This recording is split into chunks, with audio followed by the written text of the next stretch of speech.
अच्छा दिखना, फोटो खींच के मुस्कुराना और फिर चूना लगाना, बाकी सब छोड़ दे विपक्ष। हमको ये बतला दे कि तुम्हारा नेता कौन। कांग्रेस का जो कर्नाटका में हाल चल रहा है, तो दिल्ली में हगिंग, केरला में बेगिंग, कर्नाटका में थगिंग। उन्होंने पहली बार मुस्लिम लीग का अपना झंडा छुपाया।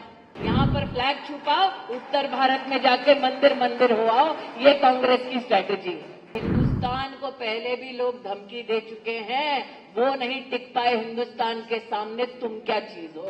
जब भारतीय जनता पार्टी का एक कर्मठ कार्यकर्ता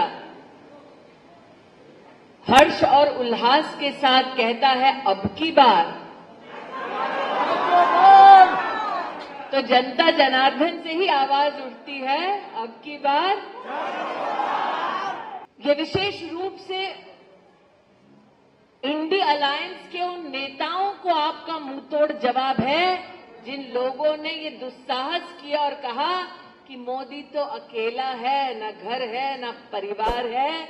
आप जैसे नागरिक ही मोदी का परिवार है, मोदी की ताकत है, मोदी की प्रेरणा है। हमारे बड़ों ने लाइसेंस का राज देखा, हमारे बड़ों ने ऐसा कालखंड भी देखा जब अगर फोन चाहिए या सिलेंडर तो किसी नेता का परिचय होना जरूरी था। और इसलिए आज युवा पीढ़ी से कह दूं, जितने वरिष्ठ यहाँ बैठे हैं वो नहीं चाहते कि उन्होंने जवानी में जो भोगा वो तुम भोगो, और इसीलिए उन्होंने संकल्प लिया है कि जो राष्ट्र को पूर्ण रूप से विकसित करने का संकल्प लेता है, हमारा वोट उसको जाएगा, और उस व्यक्ति का नाम है नरेंद्र दामोदर दास।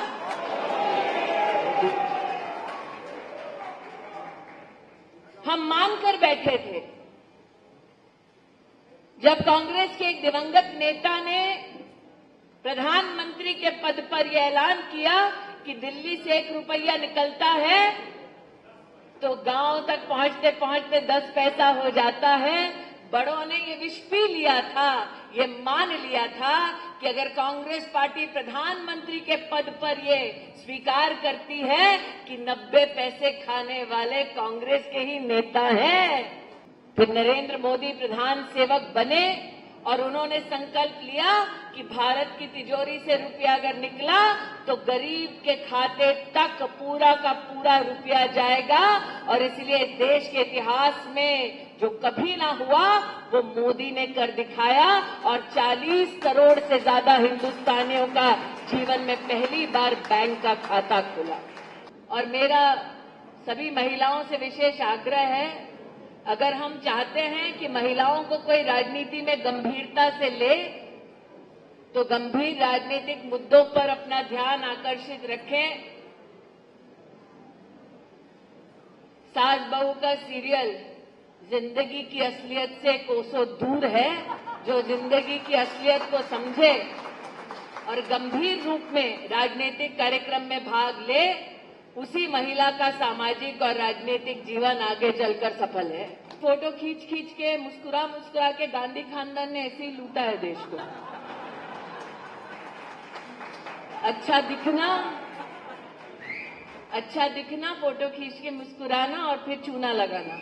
इस बार कांग्रेस पार्टी के नामांकन में एक अलग छवि दिखी। उन्होंने पहली बार मुस्लिम लीग का अपना झंडा छुपाया।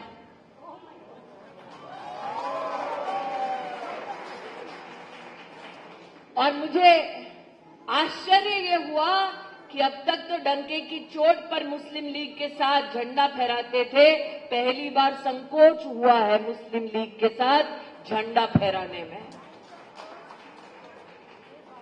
फिर मैंने सोचा ऐसा क्यों किया होगा। फिर ध्यान आया उत्तर भारत में चुनाव बाकी है, यहां पर फ्लैग छुपाओ, उत्तर भारत में जाके मंदिर मंदिर हो आओ, ये कांग्रेस की स्ट्रैटेजी है। क्या आप सोच सकते हैं कि वायनाड में कांग्रेस का प्रत्याशी बैंड आतंकवादी संगठन के नेताओं के समर्थन से चुनाव लड़ रहा है? और ये बहुत गंभीर बात है। आतंकवादी संगठन के राजनीतिक नेताओं ने ऐलान कर दिया केरल में कि वो कांग्रेस पार्टी का समर्थन कर रहे हैं। कांग्रेस पार्टी ने उनका समर्थन स्वीकार कर लिया है। उनका समर्थन का बहिष्कार राहुल गांधी ने अब तक नहीं किया है।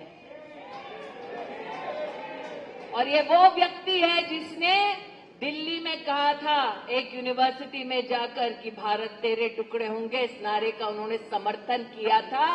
दुस्साहस देखिए कि अपना चुनाव लड़ने के लिए, अपना चुनाव जीतने के लिए अब आतंकवादी संगठन का भी वो समर्थन ले सकते हैं। इसलिए इस चुनाव को गंभीरता से लें। आपका एक एक वोट उनको मुंहतोड़ जवाब होगा। अगर आज मेरी आवाज उन तक पहुंच रही है तो मैं उनसे कहना चाहूंगी कि हिंदुस्तान को पहले भी लोग धमकी दे चुके हैं, वो नहीं टिक पाए हिंदुस्तान के सामने, तुम क्या चीज हो। उन्होंने आज मैनिफेस्टो जारी किया है और मैनिफेस्टो में लिख दिया है कि जम्मू कश्मीर का स्टेटहुड वो पूरी तरह से रिस्टोर करेंगे, लेकिन दबे शब्दों में ये कहते हैं कि अगर उनके पास सत्ता आ गई तो धारा 370 जो हमने हटाई वो लौटा देंगे। मतलब मोदी कहे कि कश्मीर से लेकर कन्याकुमारी तक देश एक है, राहुल गांधी कहे नहीं। इसलिए आज आपसे निवेदन करने आए। नरेंद्र मोदी मैनिफेस्टो नहीं संकल्प पत्र जारी करते हैं। जो कहते हैं वो कहा धारा 370 हटाएंगे, हटाई। कहा 33% महिलाओं के लिए आरक्षण लाएंगे, लाए।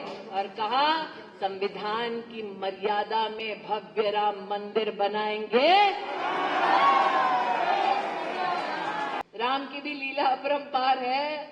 जिस खानदान ने लिखकर एफिडेविट में लिख दिया था कि भगवान राम का कोई अस्तित्व नहीं, जिस खानदान ने भगवान के प्राण प्रतिष्ठा समारोह का निमंत्रण ठुकरा दिया, उसी खानदान के लोग इंडिया अलायंस की मीटिंग में कह रहे हैं भगवान राम से सीखे। वाह। बाकी सब छोड़ दे विपक्ष, हमको ये बतला दे कि तुम्हारा नेता कौन।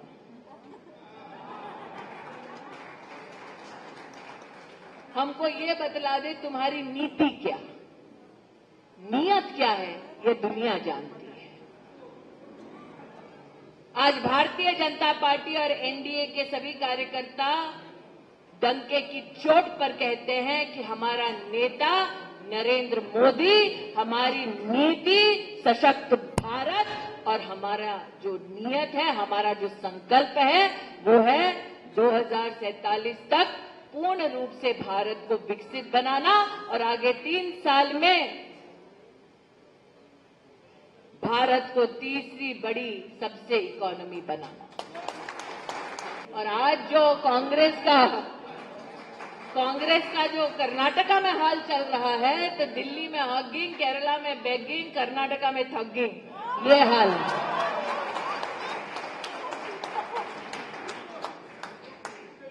इसीलिए